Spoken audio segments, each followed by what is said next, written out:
नमस्ते छात्रों। आज हम कक्षा 8वीं हिंदी सुलभ भारती की दूसरी इकाई में से पहली कविता धरती का आंगन महके, जिसके लेखक हैं डॉक्टर प्रकाश दीक्षित, ये आज हम पढ़ने वाले हैं। छात्रों, प्रस्तुत कविता द्वारा लेखक हमें नैतिक मूल्यों तथा ज्ञान विज्ञान की प्रगति के विषय में हमें बताने की कोशिश कर रहे हैं। कवि का यह मानना है कि ज्ञान विज्ञान का प्रसार महत्वपूर्ण है। इसके द्वारा प्रगति होनी चाहिए। मानव मात्र भला होना चाहिए, न कि विनाशक अस्त्रों के निर्माण की ओर में लगा हुआ। दूसरी ओर समाज में स्नेह, सदाचार और मानवता का वातावरण समाज के विकास के लिए अत्यंत आवश्यक है। यही बातों समझाने की हमें कोशिश कर रहे हैं। तो चलो देखते हैं आज की कविता धरती का आंगन महके। लेखक परिचय। लेखक का जन्म 1929 में इटावा शहर उत्तर प्रदेश में हुआ है। उनका मृत्यु 2012 में हुआ है। आजीवन अध्यापक रहे डॉक्टर दीक्षित जी अर्चना, मणिप्रभा, ज्ञानार्जन आदि पत्रिकाओं के संपादक रहे। अमर उजाला समाचार पत्र में पत्रकारिता भी की है। आपकी रचनाएं विविध पत्र पत्रिकाओं की शोभा बढ़ाती रही है।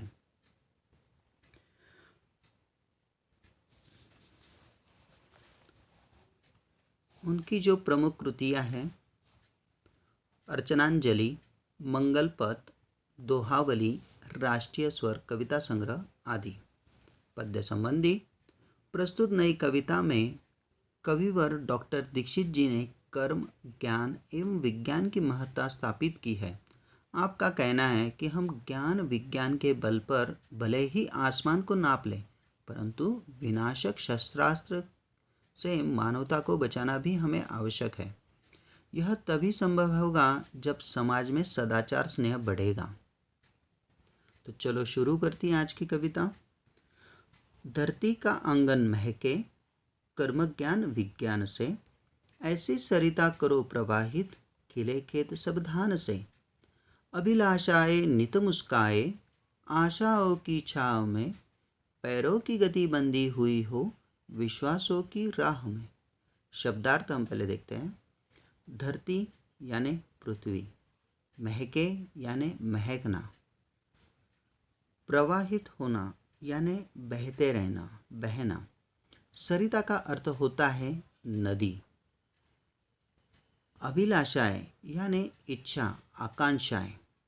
तो चलो इन काव्य पंक्तियों का भावार्थ समझते हैं।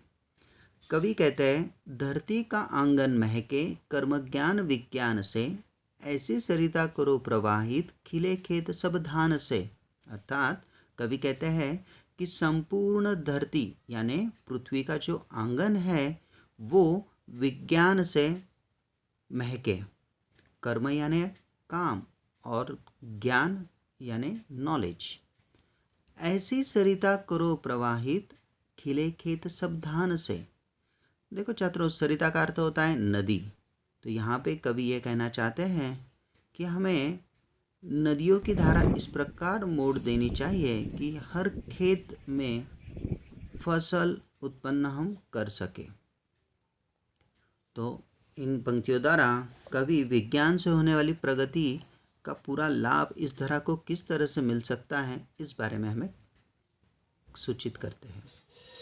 अभिलाषाएं नित मुस्काए, आशाओं की छाव में, पैरों की गति बंधी हुई हो, विश्वासों की राह में।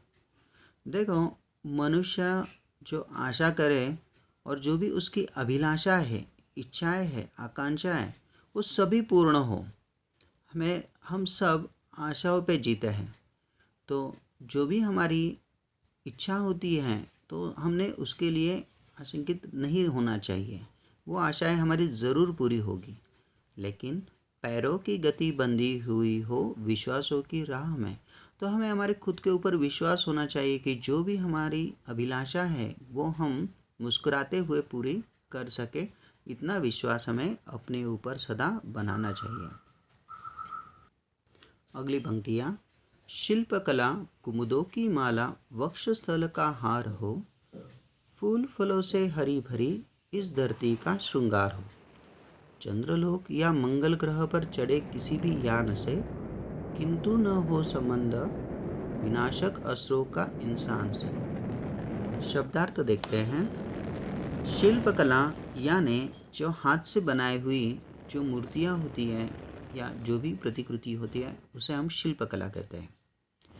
कुमुद, कुमुद का अर्थ होता है कमल। वक्षस्थल यानी छाती, लेकिन यहाँ पे हम वक्षस्थल का अर्थ गले के हार, हम हार गले में पहनते हैं, इसके लिए हमें गले का भाग समझना चाहिए। यान, यान यानी जो हम जहाज़ भी एक बार कह सकते हैं कि जैसे जिसका हम उपयोग करके हम अपनी यात्रा पूरी कर सकें। विनाशक, विनाश करने वाला। तो चलो इसका भावार्थ समझते हैं। शिल्पकला कुमुदों की माला, वक्षस्थल का हार हो, फूल फलों से हरी भरी इस धरती का श्रृंगार हो। अर्थात कवि ये कहते हैं कि सभी प्रकार के शिल्प कलाओं का को हम अपनाएं और उनका समुचित विकास हो। साथ ही यह भूमि फूलों फलों से हरी भरी और सज्ज हो, और जैसे मानो इन फूलों फलों से उसने श्रृंगार किया हो। चंद्रलोक या मंगल ग्रह पर चढ़े किसी भी यान से किंतु ना हो संबंध विनाशक असुरों का इंसान से। कवि ये कहते हैं कि विज्ञान की निरंतर प्रगति होती रहे, मनुष्य अपने बनाए गए किसी भी अंतरिक्ष यान से चंद्र ग्रह और मंगल ग्रह पर सफलतापूर्वक पहुँचे, परंतु इंसान विज्ञान का प्रयोग विध्वंसकारी शस्त्रों के निर्माण के लिए उसने नहीं करना चाहिए। आगे की पंक्तियाँ। सांस सांस जीवन पट बुनकर प्राणों का तन ढकती, सदाचार की शुभ्र शलाका मन सुंदरता आकती, प्रतिभा का पैमाना केधा मेधा की ऊंचाई नापता, मानवता का मीटर बन मन की गहराई मापता। शब्दार्थ। शुभ्र यानी उज्जवल।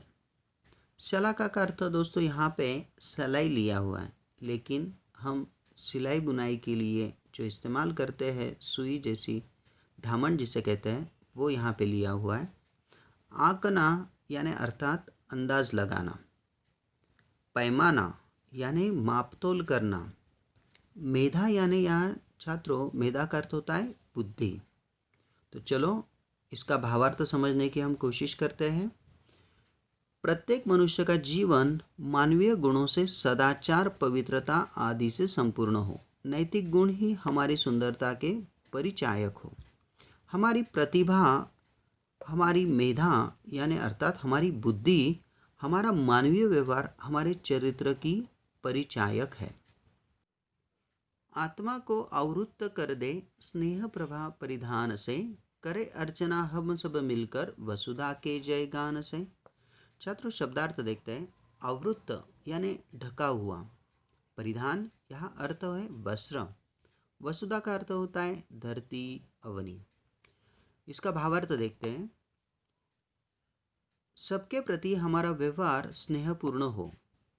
जो हमारे से छोटे हैं उनके लिए हम प्यार दें, हमसे जो बड़े हैं उनसे हम आशीर्वाद लें, हमारे जो सब सहयोगी हैं, हमारे सह उम्र वाले हैं, उनसे हम स्नेह की भावना रखें।